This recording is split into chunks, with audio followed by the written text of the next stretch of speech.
to subscribe, like, comment, and share. Thank you. Hello, it's me again, and it's another Friday. How has your week been? My week has been hectic. Nigeria has been very hectic this week. We have queued for everything from food to naira to collecting your own money to the ATMs, and it's just been crazy. It's been a very crazy week. We would overcome. I know we would overcome. I hope you've gotten your PVC so that we can actually vote in the right person. We actually need to do that. We can't continue like this. Before I continue to talk about Nigeria, you're welcome to Life Stories with Busi, and it's February, and this month we're going to be taking love stories. Love stories are part of life stories, so it's not all the time, every time negative things like, my husband is cheating, my mother-in-law wants to kill me, we all have, there are all those stories, but then there are love stories that, when you hear the stories, it makes you think, it makes you wonder, like, oh, do this kind of love, do they still exist, and stuff like that. Valentine month, yeah.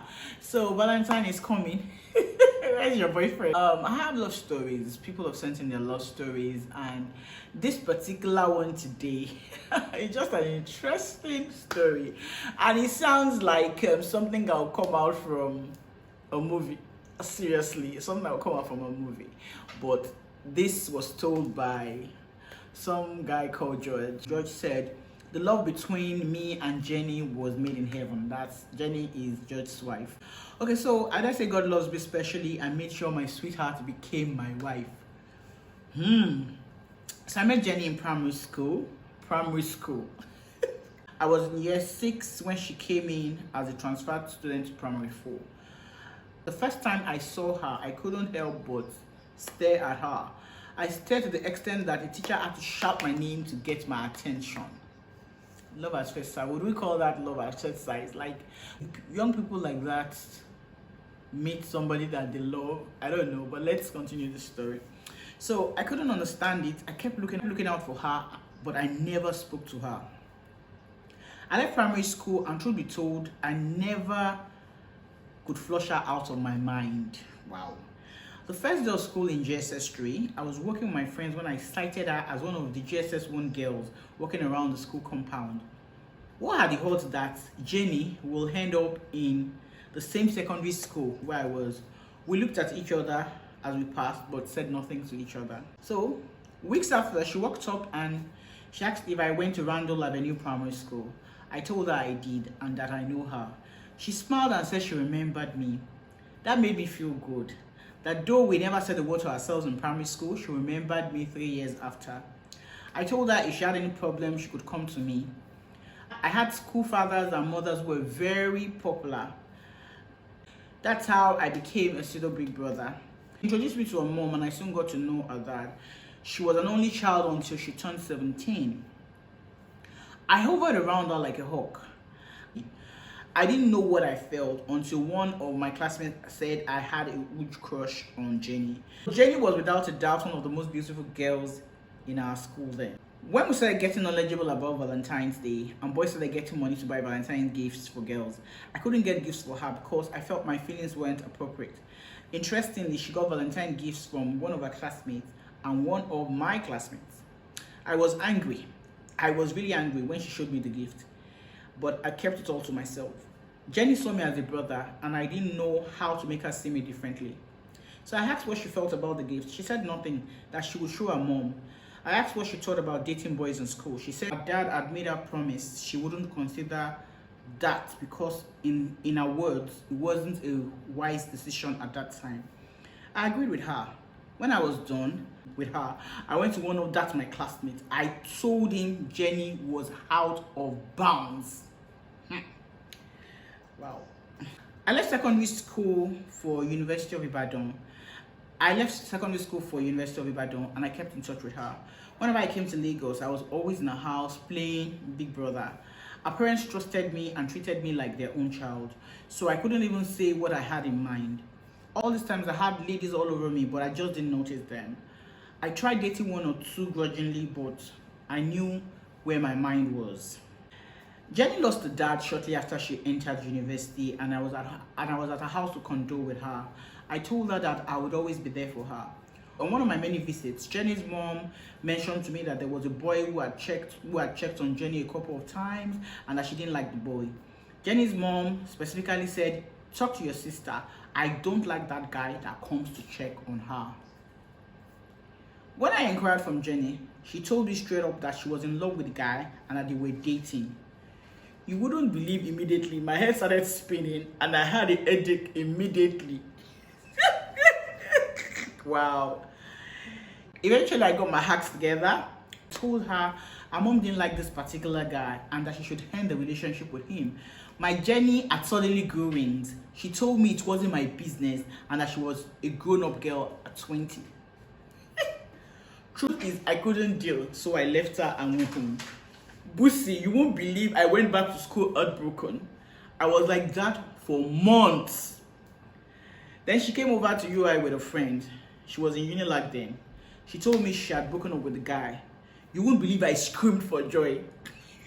I think it was at this point she actually asked, "Are you glad for me as a brother or for someone who would like to date me?" That got me quiet and taken aback. I asked her why she said so. She said her friends have told her that my interest in her was more than that of a brother. Stupid me, that was the opportunity I needed to tell her how I felt about her. But guess what I told her? I said I was only being a big brother and looking out for her. I organized her 21st birthday party. I spent so much money. Even my mom and siblings teased me to declare my interest. I didn't think we were old enough to become serious, though I knew she was my future. Every time I daydream about my future, Jenny was in it. Wow. She was at my graduation, I was at hers. Wow. And because that first guy really owed her, she didn't entertain any relationship ideas. I went to UK for my master's and I was always in touch. One morning, I woke up to a mail captioned, "I'm getting married. Gang, gang, gang." With a wedding card attached. This time around, my heart shattered into many pieces. Wow. Hey, I'm married. How? I didn't even know she was dating. I called her mom first and she confirmed it. She said she was surprised Jenny didn't carry me along, but it was a rush thing. I called Jenny and I asked her why I didn't know about this relationship. She teased me and said I didn't have to know everything about her. I asked if that was really who she wanted. She said yes. She said that the guy was like me in many ways. I asked her why she would want to marry someone like me. She said well, she gave up on me since her feelings weren't reciprocated. I was lost. She said she had loved me for years and I only saw her as a sister. For the first time, I actually did open my mouth to tell her how I felt about her. She started crying. She said it was too late. I wished her all the best. I told her I wouldn't come, but I would send her a wedding gift. I went ahead to do that. I didn't bother calling her again. I tried to see other ladies, but it just didn't work, and I buried myself in work. 3 months into the wedding, she called me that her husband beat her. I went ballistic. Beat. I asked if she had told her mom. She said she couldn't. Apparently, he had slapped her twice before they got married, and she didn't think it was anything to break up for. I told her she should go report to her mom. I didn't want to get involved, not because I stopped loving her, but I didn't know if I would be objective. I was going to get my friends in Lagos to get police to beat up the man. Jenny's mom went to her house to get her from the house so that the guy wouldn't kill her. Wow. The man beat her up a couple of times and once she lost the pregnancy. One of the times I visited Nigeria, I went to see Jenny in her house. And Jenny's mom bluntly asked why I didn't marry her daughter. I told her that I didn't want to breach the relationship I had with her. Jenny's mom said she knew I loved Jenny from secondary school and she and her late husband had watched me intently for years and that they had joked so many times that they had a son-in-law already. I told her mom I loved Jenny with all my heart and it was my fault that I didn't speak up early.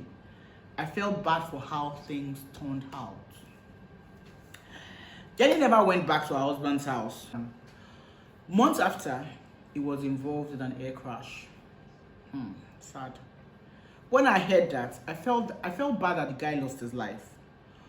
But I was relieved and happy that Jenny was free.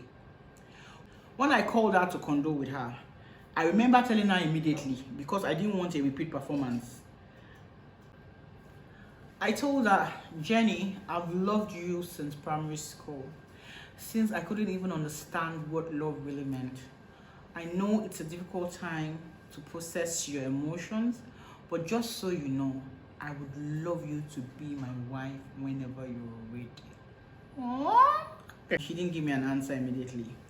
After a month of which I had called her practically every day, Jenny agreed to be my wife. We've been married for 20 years, and this woman still has my heart completely. Even our children know that their mom comes first. I'll choose Jenny over and over again.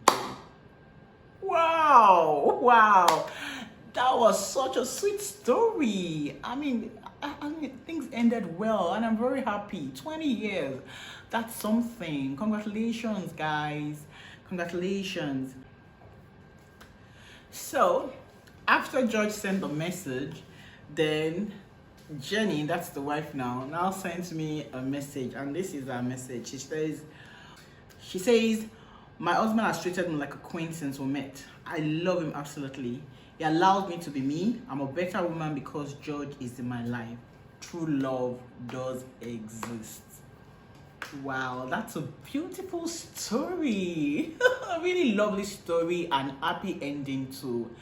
I mean, they've been married for 20 years, and see how the things worked out.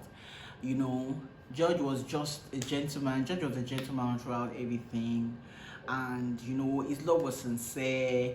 And I guess that even God knew that his love was sincere. So there had to be something, you know, something had to give.